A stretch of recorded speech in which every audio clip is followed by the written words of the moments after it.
Imagine if they made mortal engines into a game. Well, you don't need to imagine because it's here, and it's called Wanderburg. The developers ran a week-long playtest in December, so this is my experience playing it and hopefully a reference point in the future for when development is complete and we have a fully fleshed out game. Full disclosure, I had absolutely no idea what I was doing when I first loaded into the game. There was a map selector you could drive around with different biomes on it, but for the playtest only Grasslands 1 was unlocked, so that's what I played. I then had the opportunity to build my moving city. Everything was locked apart from the weapons, so that's what I focused on. You could have side cannons, a front ram, a mortar and a mine layer. I went with the cannons because they seemed the simplest, and after a bit of lag, I was off. From what I could tell, the main gameplay loop was simple. You need to collect coins. You can collect coins from sucking up objects around the map like fields and trees, or by taking out enemies and other mechs. And the more coins you collect, the more upgrades you unlock. Upgrades have a rarity system, which I didn't figure out until way too late, and they focus on either upgrading the passive systems of your moving town, like health regen, or the raw stats of your weapons, and then sometimes their abilities. It was going pretty well. I was sucking up some poor farmers, using the cannon ability to clear out any archers that came my way, and just sucking up lots of coins.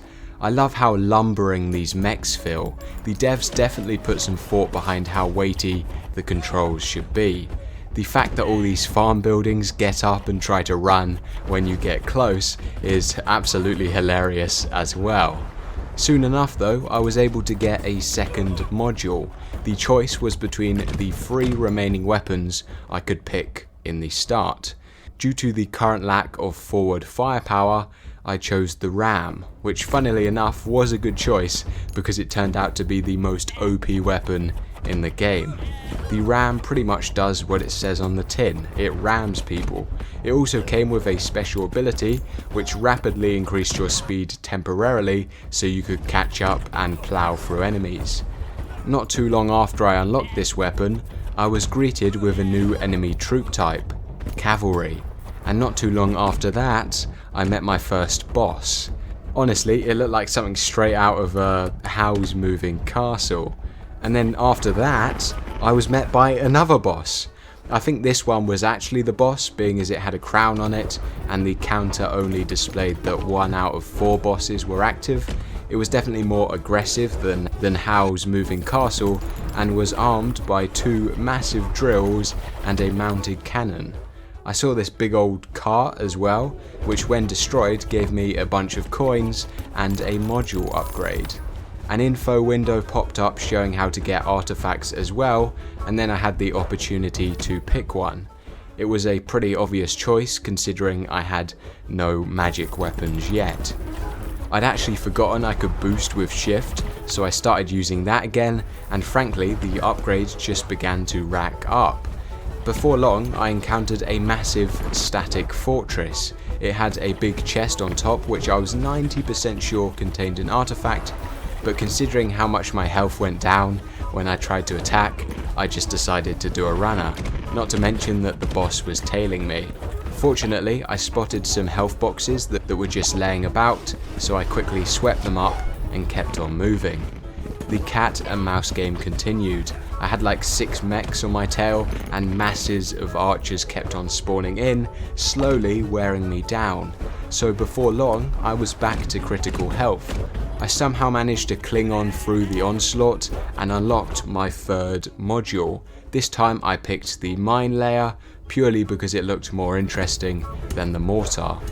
Its special ability unleashes a cluster of mines at once from behind your mech. Funnily enough, this is kind of tied into the new artifact I then unlocked, which would reset all module cooldowns when my fuel level was at its max. Unfortunately, I didn't get any time to test it because I got a little bit distracted and then was immediately blown up.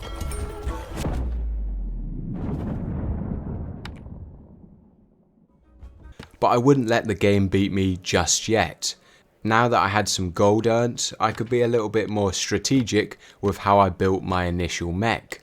Not that strategic, because the amount of gold I had was a pittance compared to what some of the upgrades needed, but I had enough to buy some merchants, and the ability to generate gold over time sounded cool, so I replaced the archers with them. I then decided that for any upgrades I got presented with, I'd prioritise levelling up the merchants to increase my gold production, alongside trying to farm the map as much as possible before the first boss spawned in, as at that point I'd need to start being more careful. I skipped the cannon because it was a bit lackluster and went for the ram straight away, and for my first module choice I decided I'd better go for the mortar.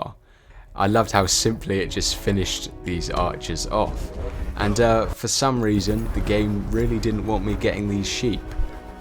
I decided to get revenge though by absolutely violating the boss. I figured that because its only weapon was the front drum, we could just take it on from the back with my ram and we'd be perfectly fine. Not to mention it kept running over defences from the front, and all those coins would just circulate back to me. Honestly, when I was playing this live, I didn't realise there were multiple bosses, so this did jump scare me a little bit. Eventually I realised that there were 4 bosses in total, each one released after a certain amount of time, and defeating them all let you complete the level. After many bumps, we brought down the massive castle, which rewarded me with, you guessed it, a lot of coins.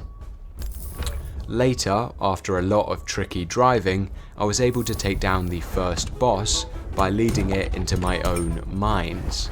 I cut it a bit close because I didn't realise these mines would actually do damage to me as well.